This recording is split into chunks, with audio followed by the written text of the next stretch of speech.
hi friend good evening जय जगन्नाथ आज blog start होती बापा पुओ पाखु देखुना सकाल आस बापा पुओ को उठेला बेलू पुओ देखुना के सारी पीढ़ी होती सबजा कष्ट यही करटा भी सत कथा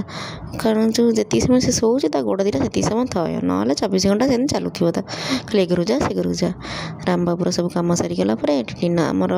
ब्रेकफास्ट टाइम स्टार्ट होता तो माँ ये रुटी और सुजी कर देती आमर ये अंडा पकई मैगी बनई दी कारण माँ अंडा भी खाती कि मैगी भी खाती तो रुटी आ सुजी होता तापर चलू आमर लंच प्रिपेरेसन लंच तो देखिए परिया पत्र देखिए जापे आज लंच रे कौन हम आज्ञा हाँ आज आमर हम स्वादिष्ट पोई राई तो से कल सन्ध्या पूरा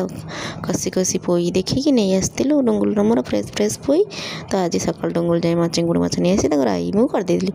तापर राम बाबूर लंच टाइम होता लंच दे सी खाई शोई पड़ापर नहीं आम लंच करूँ कारण सी जब चेई थो क्या थाली टाणे तो क्या गिना टाणे एमती बा करे तो माँ को दे सारा पचार नहीं कि चिंगुड़ी छेचा नहीं आगे माँ टे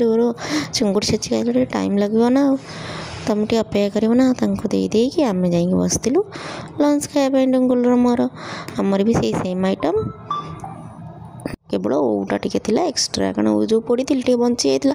देखला फ्रिज्रे थुआई बोले काली गुरुवार का खाबनी पुणी शुक्रवार तो से नहीं आसलु खाईदे कि आज गुरु जेतु बुधवार तो सब घर फर पोछा पोछी कर सारा बेलू संध्या टाइम होता तो संध्या माने चा टाइम तो ये गोटे कप आ गोटे गिनार बाड़ी देती आपने कहे गिना आ कप्रे कौन चा बाढ़ुं कहले मो ओनर मौसी देती कप्रे माँ को आमर गिनार पीवा भल लगे तो ये गिनार दे देती तो चा सैला डुंगुल कहले चल टे बुली आसिया